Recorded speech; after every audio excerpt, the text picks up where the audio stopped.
국민 여러분 안녕하셨습니까? 인도태평양 전략연구원의 최수용입니다. 오늘도 저희 공작권TV 그레이트 게임을 애청해 주셔서 감사를 드립니다. 자, 오늘 제가 얘기 드릴 것은 하나의 전설을 좀 말씀을 드리고자 합니다. 제가 존경하는 전설이 두 분이 있습니다. 한 분은 저희 국가안전기획부 시절에 파란만장한 정말 남들이 할 수 없는 일을 수없이 성공시킨 살아있는 전설, 우리 백호 선배가 한 분 계시고, 또 한 분의 전설은 살아있는 우리 검찰청의 공안검사, 특수부검사가 아닙니다. 간첩과 괴뢰 세력들, 간첩 세력들, 분술 세력들을 때려잡고 구속시켜왔던 살아있는 전설의 공안검사 고영주입니다. 그래서 오늘은 이 전설의 살아있는 공안검사 고영주와 조세 공산주의에 대해서 말씀을 드리고자 합니다. 국민 여러분, 좌파들이 정권을 잡게 되면 왜 세금이 급격하게 올라가고 부동산 가격이 폭등하는지, 또 좌파 정권은 최저임금을 왜 급격하게 올리려고 하는지, 왜 기업들을 못살게 하고 법인세 및 각종 준조세를 지속적으로 인상시켜서 기업을 못살게 구는지에 대해서 오늘 말씀을 드리고자 합니다. 이 살아있는 전설의 공안검사 고영주 자유민주당 대표께서 최근 한 유튜브 방송에 출연해서 조세 공산주의에 대해서 설명을 한 바가 있습니다. 고영주 대표의 말에 따르면 좌파가 정권을 잡으면 세금, 4대 보험 납입금, 공공요금, 최저임금, 물가 등을 의도적으로 급격하게 올려서 자유민주주의 체제와 시장 경제 체제의 근간이 되는 중소기업, 중산층, 소상공인들을 무너뜨리는 정책을 쓴다고 합니다. 고영주 대표는 이런 방식을 통해서 기업이 망하거나 한국을 떠나게 만들고 자영업자들이 모두 망하게 되면 일자리를 잃어버린 국민은 결국 정부의 보조금에 의지해서 살아가게 되는데, 주권자인 국민으로부터 돈 쓸 자유, 소비자 주권을 박탈하여 대한민국의 주인이신 국민을 정부의 노예 상태로 만드는 음모를 조세 공산주의라고 명명했습니다. 자산가들의 자산을 모두 몰수해서 자산이 없는 무산 대중에게 나눠주겠다는 것이 공산주의의 기본 개념인데, 세금을 왕창 올려서 자산가들을 의도적으로 몰락시키는 방식을 통해 무산 대중을 대거 양산하고 이들을 정부의 보조금에 의존하는 계층으로 전락시키면 대한민국을 서서히 사회주의화, 공산주의화 시킬 수 있다는 것입니다.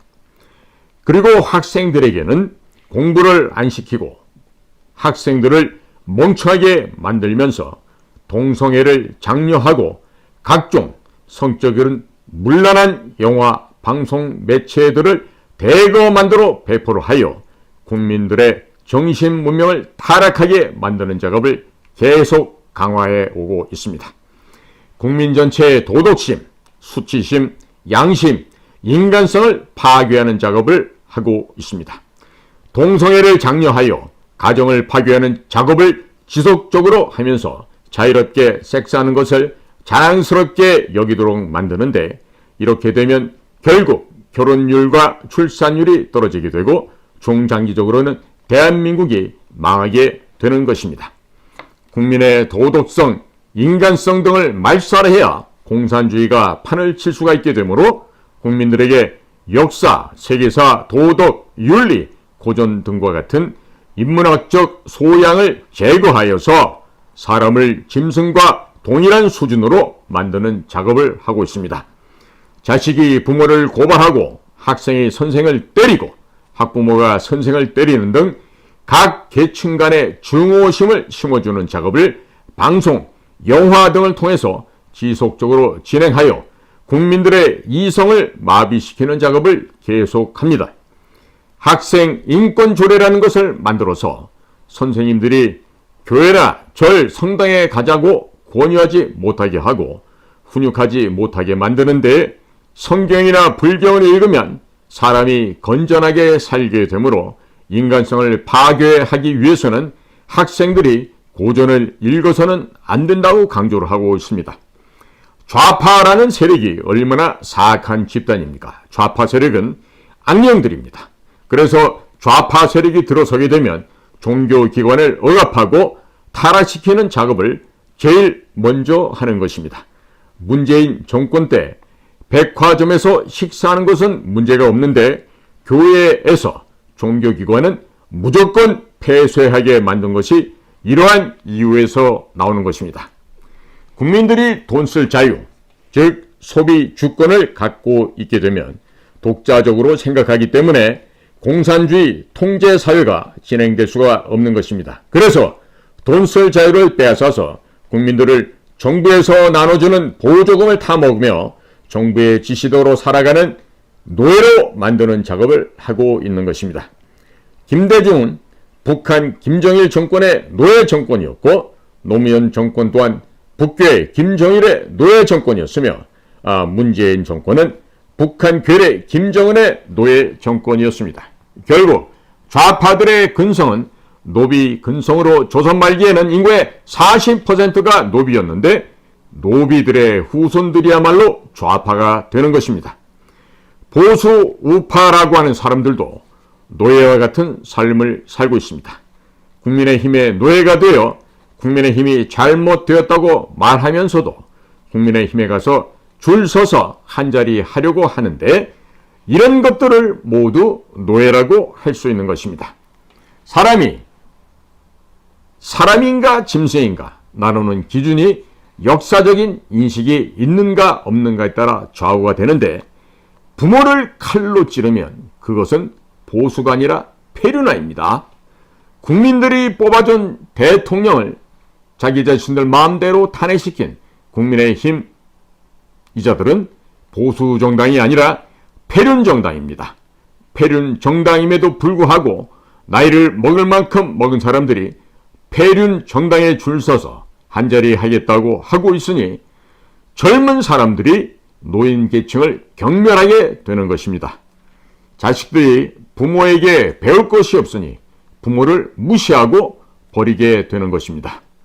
국민의힘 당원들은 자기 자식들이 부모를 칼로 찔러도 원망하지 마시기 바랍니다. 그것이 다 부모에게 배운 것이니 남 탓할 것이 없다 하겠습니다. 자기 자신들의 욕심 때문에 나라도 망치고 자식들도 망치고 집안도 망치는 것입니다. 부모가 잘못된 것을 잘못되었다고 자식들에게 훈육을 해야 하는데 자신들의 출세 욕심에 선과 악을 구분할 줄도 몰라서 국민의힘에가 줄을 서 있으며 자녀들 교육에 입을 담는 것이 정말 자랑스럽습니까? 부끄럽지 않습니까? 자, 각설하고 다시 자유민주당의 고영주 대표 이야기로 돌아가 보겠습니다. 조세 공산주의를 예방하기 위해서는 자유민주당 고영주 대표가 내년 총선 공약으로 첫째, 현재 24%의 법인세를 1단계로 20%까지 낮추고 2단계로 15%까지 낮추어서 탈중국하는 기업들과 탈일본하는 기업들을 국내로 끌어들이고 국내 기업들의 투자를 유도하여 내수 경제를 활성화시키고 일자리를 창출하겠다고 밝혔습니다. 두 번째로 상속세, 종부세, 증여세, 양도세와 같은 이중과세들을 모두 폐지하여 서민 물가를 안정시키고 중산층들에게 돈 쓸 자유를 돌려주겠다고 밝힌 바 있습니다. 이미 재산을 형성하는 과정에서 모든 세금을 다 내었는데 또 세금을 걷는다는 것은 헌법 제23조 1항 모든 국민의 재산권은 보장된다는 헌법 정신에도 위배된다는 설명입니다. 자, 세 번째로 술값, 담배값, 기름값, 가스값 등에 포함된 부가가치세를 제외한 이중과세를 폐지하여 서민 물가를 대폭 낮추겠다고 밝혔습니다.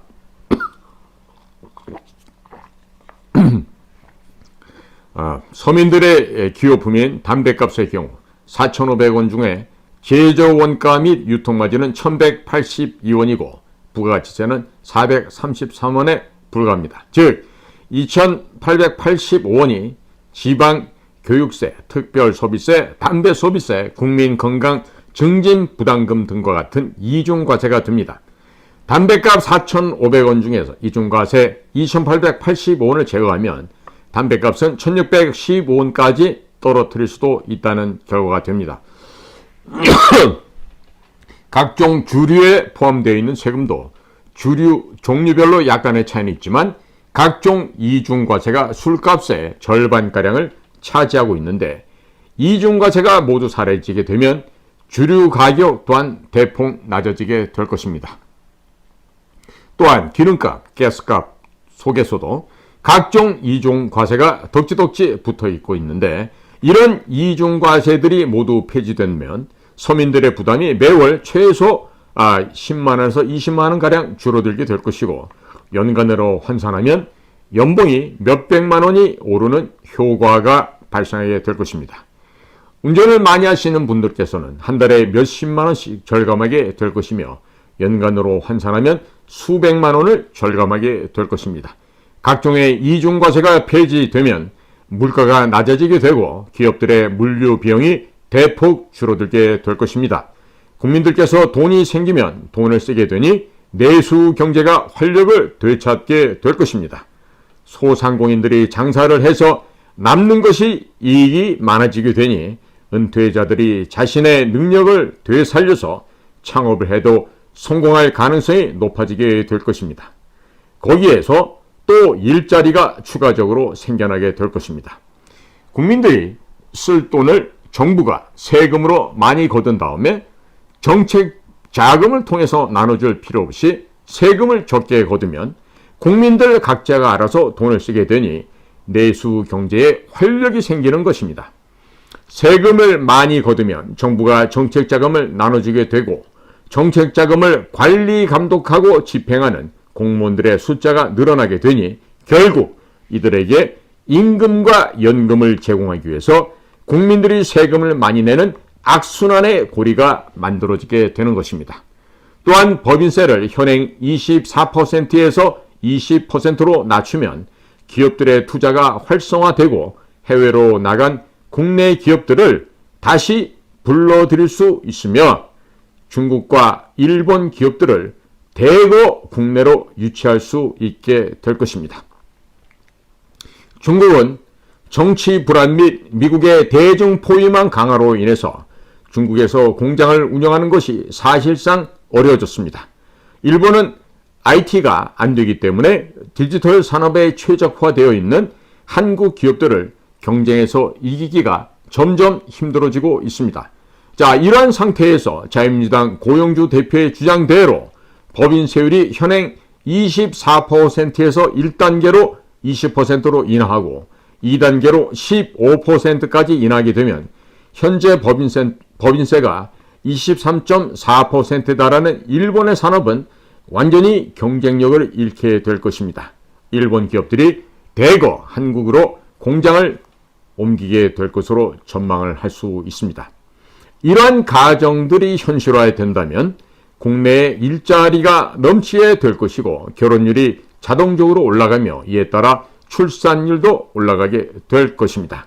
세금이 낮아지게 되면 공공요금 및 물가도 자동적으로 낮아지게 되므로 부동산 가격도 안정화될 것이며 이에 따라서 인건비 상승 압력도 점차적으로 줄어들게 될 것입니다.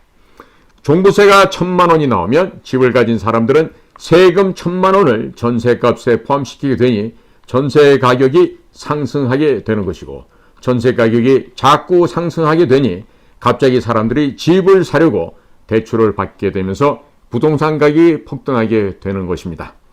부동산 가격이 폭등하니 인건비를 올려달라고 기업에 요구하게 되고 결국 인건비 상승 압력을 못 이긴 기업들은 해외로 공장을 이전하게 됩니다. 그리고 빚을 내서 집을 산 국민들은 갑자기 경제가 어려워지거나 일자리를 잃거나 금리가 올라가는 요인이 발생하면 부동산 대출 이자를 못 갚아서 길거리로 나앉게 되는 악순환이 발생하게 되는 것입니다. IMF 이전에는 국민들이 살기 좋았는데 IMF에 의해 김대중, 노무현 좌파 정권이 들어서면서 국내 기업들을 강제로 내쫓다시피 하여 중국으로 보내버렸습니다. 결국 국내 일자리가 없어지자 청년들이 카드 빚을 내서 주식에 투자했다가 IT 거품이 꺼지면서 모든 자산을 날려버리고 알거지가 되어 결혼조차도 할 수 없게 되었습니다. 그리고 여성가족부를 앞세워 동성애를 장려하고 동성애자들과 여성 우월주의자들을 홍위병으로 앞세워서 남녀 갈등을 조장하는 한편 공론을 분열시켰으며 결혼율과 출산율이 떨어지도록 만들었습니다. 1997년 이후 조세 공산주의 정책들이 교묘하게 실시가 되어 대한민국이 회복 불능 상태로 망가져 버렸던 것입니다. 일자리가 늘어나게 되면 자연스럽게 정부에서 지출하는 각종 보조금이 줄어들게 되니 세금을 적게 걷어도 되는 등 선순환 구조가 구축될 수가 있게 되는 것입니다. 많은 분들이 세수 부족을 걱정하고 있는데 현재 시민단체들에게 연간 지급되는 정부 예산이 102조 3천억 원에 달하고 있고 정체불명의 성인지 예산이 연간 30조 원에 육박해 있습니다. 또 전국 지방자치제도와 중앙정부 산하의 각종 위원회가 2만 8천 개에 달하고 있는데 결국 이러한 부분에서 국민 혈세 100조에서 200조 원 등이 줄줄이 새고 있는 것입니다. 이러한 낭비적인 부문만 줄인다 하더라도 국민들이 세금 100조에서 200조 원을 적게 낼 수 있는 것입니다. 시민단체 우리가 NGO라고 하죠. Non-Governmental Organization입니다. 이것은 비정부 기구란 이야기고요. 또 정부에서 보조금을 받으면 국정감시가 불가능하게 되므로 세금 지원을 받는다는 것 자체부터가 부적절하고 비정상적이라고 하겠습니다. 4대강 사업에 대해서 물고 뜯고 했었던 환경단체들이 문재인 정권 하에 태양광 패널 설치를 하면서 전국의 산에서 나무들을 베어내도록 해도 그들은 침묵을 했습니다. 결국 시민단체로 위장한 반국가 세력, 특정 정치 세력의 하부 조직의 배만을 국민께서 내신 혈세로 가득하게 두둑하게 채워주고 있었던 것입니다.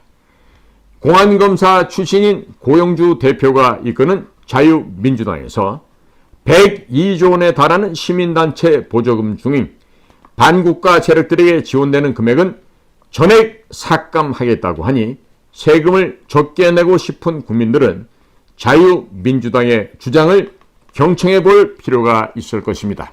그동안 좌파 정권이 들어서면 무상복지를 한다고 세금을 대폭 인상했는데 그 결과 기업은 망하거나 결국 한국을 떠나서 일자리가 사라지고 각종 물가가 올라서 결론적으로 재산이 없는 서민들만 고통이 가중되어 버리고 말았습니다.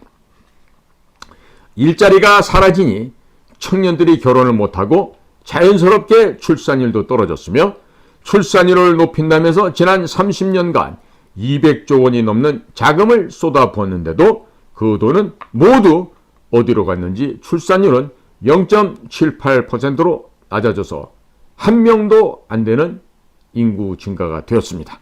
자, 지금까지 좌파 정권은 국민들의 눈과 귀를 속이면서 대한민국을 망하는 방향으로 끌고 갔었던 것입니다. 이제는 국민들께서 잠에서 깨어나서 국민 여러분의 주권과 주인된 권리를 되찾아야 할 때가 되었습니다. 참고로 고영주 대표는 자유민주당 운영자금이 부족하게 되자 부모님께서 물려주신 고향집을 팔아서 운영자금으로 내놓았다고 합니다. 자, 자녀들의 학원 보낼 돈이 없어서 자녀들의 대입시험을 앞두고서는 자녀들의 이 학업을 본인이 손수 국어영어수와 물리화까지 가르쳤다는 이런 청렴한 검사가 바로 자유민주당의 고영주 대표가 되겠습니다. 욕심이 없는 지도자가 대통령이 되면 대한민국이 순리대로 돌아갈 것입니다. 나라를 살리고자 하는 일에는 자기의 욕심을 반드시 버려야만 합니다. 매일 가던 가게에서 갑자기 서비스가 안 좋아지면 그 옆에 가게로 단골집을 바꾸십시오. 불평불만하면서 계속 그 가게에 가게 된다면 그 가게는 손님들을 우습게 보고 더욱 서비스를 엉망으로 하게 될 것입니다. 그것은 손님이 멍청해서 노예 같은 짓을 하기 때문에 가게 사장이 오만불손해진 것입니다. 국민의힘이 국민들의 뜻을 반영하지 않는다고 하면서 계속해서 국민의힘에 줄을 서는 사람들은 자신들의 멍청하고 무지하고 게으르고 노비정신으로 가득 차 있다는 것을 반드시 인정해야 할 것입니다. 고깃집에서 불판이 탔으면 불판을 바꿔야지 새까맣게 탄 불판 위에 고기를 계속 구워 먹게 되면 결국은 암에 걸려 죽게 됩니다. 월 당비 1만 원씩 내는 자유민주당 당원이 1만 명이 된다면 대한민국이 바뀌어질 것입니다. 남들 보고 이 나라를 바꿔달라고 하지 마시고 국민 여러분들께서 직접 자유민주당 당원으로 가입하시기 바랍니다. 그것이 노예 상태에서 해방되는 유일한 길이 될 것입니다. 설령 1,000원짜리 국민의힘당 당원으로 되어 계신다고 하더라도 전혀 상관이 없습니다. 그리고 현재 좀 확인해 보니까 국민의힘당에 그 탈당 원서를 내면요, 1,000원짜리가 됐던 2,000원짜리가 됐든지 그 탈당을 허가를 안 해준다 그러니까요. 그런 거 신경 쓰지 마시고 본인께서 직접 출마하지 않으실 경우라면은요, 누구든지 월 당비 10,000원씩 하는 자유민주당 당원으로 모여주십시오. 그리고 윤석열 대통령도 지금 자유민주당 그러니까 국민의힘당 내부에서 이원주를 대표로 해서 지금 윤석열 대통령을 쫓아내려는 그런 일들을 지금 벌이고 있는 것으로 관측이 되고 있습니다. 딴 거 없죠. 그러면 윤석열 대통령께서도 국민의힘을 탈당해서 그 당 같지도 않은 당, 시민단체 수준도 안 되는 그런 썩어빠진 애들하고 무슨 정권 후반부를 갈 게 아니라 본인이 탈당하시고 제3지대에서 고용주 대표와 손을 잡으신다면 가장 이상적이고 훌륭한 모양이 될 것입니다. 그것이 바로 윤석열 개인을 살리는 길이 될 것이고 동시에 이 국가 자유민주주의 대한민국을 살리는 길이 될 것입니다. 윤석열 대통령이 시간이 얼마 많지 않습니다. 연말 되시면 또 뭐 해외 출장도 있다고 하시던데, 자, 마지막 멋진 결심과 발표는 네덜란드 갔다 와서 하면 어떻겠습니까? 네덜란드 갔다 오면서 일단 외교적인 금년도에 책무를 완성하시고 그리고 저는 국민의힘을 탈당해서 제3지대에서 자유민주당 고용주 대표와 함께 새로운 대한민국, 건강하고 품격 있는 대한민국을 만들기 위해서 당을 새롭게 창당하겠습니다. 지지해 주십시오 하면은 아마 윤석열 중심으로 모여있는 사람들에게 국민들께서 표를 몰아줄 겁니다. 한번 죽음을 내걸고 절벽에다가 이 뒷 마지막 배후에 선을 치고요. 윤석열 대통령께서도 절벽 전략 전술을 좀 한번 써보시기 바랍니다. 그렇게 하시면요, 이 살아있는 전설의 공안검사가 어디 고용주 한 분밖에 없겠습니까? 윤석열 대통령도 잘 알고 계시는 공안부 출신의 기라성 같은 선배 검사들, 또 검사장들, 뭐 많은 분들이 계시죠. 그런 분들이 아마 하나같이 탈당하고 나온 윤석열 대통령을 지지 성원할 뿐만 아니라 적극적으로 윤석열 대통령을 도와줄 것입니다. 자, 윤석열 대통령이 낙하산 타는 것의 비유를 제가 해드릴게요. 자, 낙하산을 처음 타는 사람은 불안합니다. 때문에 11m밖에 안 되는 그 모형탑 막타워에서 뛰어내리는 것조차도 겁을 집어먹고 못 뛰어내립니다. 그러나 한번 뛰어내려 보면 이것이 얼마나 재미있는 레크레이션이라는 걸 알게 될 것입니다. 물론 그렇더라도 그것이 극복 안 되는 사람들은 훈련 도중에 자다가 오줌을 싼다거나 자다가 비명을 지른다거나 이런 일을 하죠. 그러나 한번 낙하산의 맛을 들이지 않습니까? 왜 우리 특전사에 우리 특수부대 요원들이 1,000회, 2,000회, 3,000회, 5,000회 이런 강화를 하는지 아십니까? 물론 숙달하는 과정도 될 수 있습니다만은요, 이 낙하산은 타면 탈수록 신나는 겁니다. 재밌습니다. 그러니까 윤석열 대통령은 아마 낙하산을 탈 기회는 전혀 없었겠죠. 자, 그럼 이번에 우리 자유민주당하고 내지는 제3당으로 나오십시오. 나와서 한번 우리 저쪽에 우리 공수특전사령부 있는 데 가서 우리 한번 낙하산 훈련 한번 해볼까요? 신납니다. 저 뭡니까? 그 에버랜드에 있는 그 무슨 T 익스프레스 이런 거보다 낙하산 타는 게 훨씬 더 즐겁고 재미납니다. 그리고 떨어지는 쾌감도 좋고요. 기왕이면 물속에 빠져갖고 헤엄까지 한번 쳐보면 더 재밌죠. 자, 그러니까 윤석열 대통령께서 탈당하고 나오십시오. 그리고 서울대학교의 12년 선배이시고 또 법무 그 연수원으로는 15년 선배니까 매우 뭐 많은 선배가 되죠. 편안하게 고영주 선배님 하면서 대외적으로 또 고영주 대표와 함께 이렇게 힘을 모으시면 아주 아름다운 그림이 될 것이고 아마 지금 현재 국민들이 바라는 게 그걸 거예요. 국민의힘당 갖고는 선거에서 이길 수 없다. 자, 이런 얘기를 하니까 윤 대통령께서 한번 용감하게 베팅을 하는 거죠. 자, 지금 윤 대통령을 지지지 않던 사람들이요. 제가 요즘 사람들을 만나보면 지난번에 자유총연맹 69주년 행사였습니까? 그때 또 최근에 장진호 전투에 다녀오시고 또 인천 상륙작전 기념식에 다녀오시고 육군 제25사단을 또 추석일 때 다녀오시는 그러한 행보를 보면서 대통령의 사상관과 판단이 많이 지금 정화돼 가고 있구나. 많이 정상화되어 가고 있구나. 지난날 광주 5.18 묘역에서 눈물 흘리던 윤석열의 모습이 아니라 자, 이제는 사생결단하고 자유민주주의를 지키기 위해서 목숨과 그들의 생명을 헌신했던 그런 호국 영령의 뜻을 받들어서 지금 자유민주주의를 지켰던 이 호국의 전우들과 전사들과 그런 선배님들과 한 배를 타고자 한다는 윤석열 대통령의 의지를 읽어볼 수 있지 않습니까? 특히나 미국 가서 연설했던 모습을 본다라면 이제는 윤 대통령의 역사관이 바로 잡혀가고 있다. 이런 점을 인식하게 되겠죠. 물론 제가 그동안 대통령이나 법무부 장관도 역사를 모르면 뭐가 된다라고 심각하게 제가 비평을 했던 적이 있었습니다만은 자, 이렇게 대통령께서 정상화되어 가고 그리고 국가 국민을 위해서 헌신하고자 한다면 자, 국민들이 지지하고 성원해 드려야 되겠죠. 그리고 대통령께서 당을 깨고 저 시민단체 수준도 안 되는 국민의힘 깨고 나온다 그러면 전부 다 박수치고 대통령을 지지하지 않겠습니까? 자, 그러니까 윤석열 대통령이 용단을 내리고 연말 내로 나와서 프랑스의 마크롱이 3개월 만에 정권을 탈환했던 것처럼 윤 대통령은 북한 지역을 수복하는 통일 대통령의 명예를 남겨주시기를 간곡하게 부탁을 드립니다. 오늘도 저희 공작관TV 그레이트 게임을 경청해 주신 국내의 모든 국민 여러분, 동포 여러분들께 감사를 드립니다. 저는 인도태평양 전략연구원 최수용이었습니다. 감사합니다.